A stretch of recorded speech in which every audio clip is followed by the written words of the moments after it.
This video is all about cutting yourself some slack. I think it's so cool when you start to understand that your cravings are external. They're not internal motivation. They're not because you're a weak person. They're not because you just don't have willpower. They are always trying to tell you something. And when you realize that, it becomes so cool because you stop beating yourself up about craving the chocolate.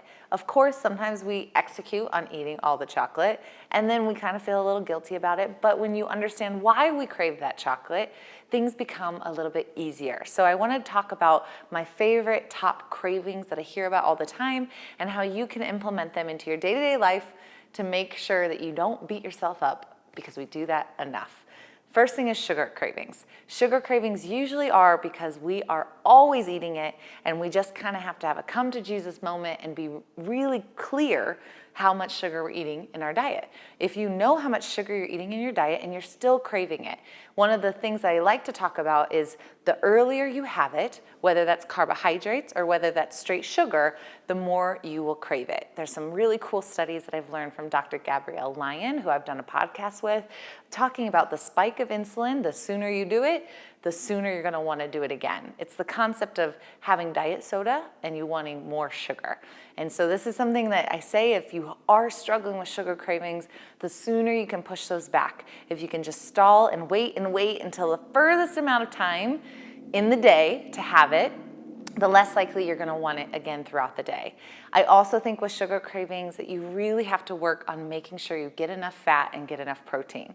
If you're cutting back sugar, you're cutting back carbohydrates, make sure we have the good types of carbohydrates. We don't wanna go full on low carb in most cases, because I want you to eat a ton of vegetables and we're working out hard and we need those carbs that are healthy. So some sweet potatoes, some gluten-free breads if that's what you want for lunch and dinners around your workouts. But also at your meal, especially breakfast, do you have enough fat to fill you up? Do you have enough protein throughout the day? If not, those sugar cravings will increase. My favorite story as an example of this is my mom.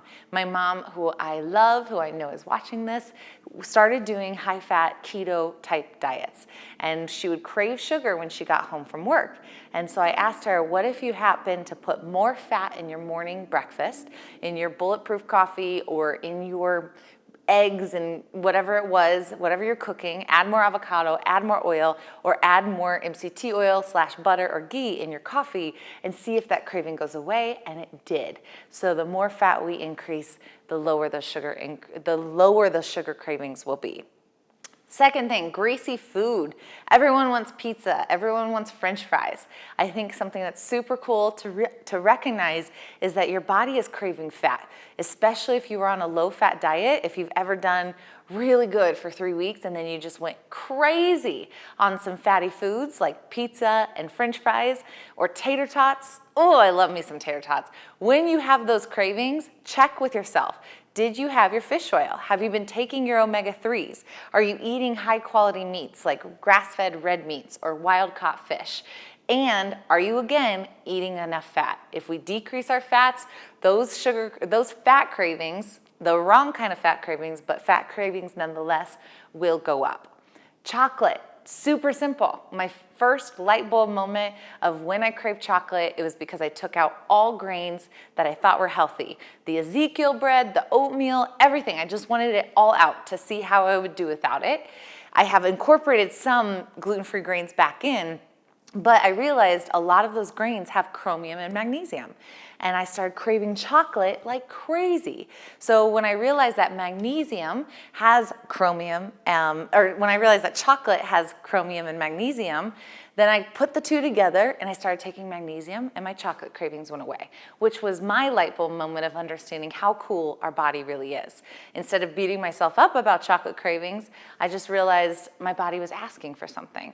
And your body does this time and time and time again. So we're gonna talk about this in way more depth in my one-on-one calls and in any of my presentations. This is my favorite talk that I do for Lunch and Learns. The light bulbs go off like crazy because it starts to make you realize you are not your cravings. Your cravings are separate from you, and when you can learn about them, you cannot feel so guilty about having them. I hope this was helpful.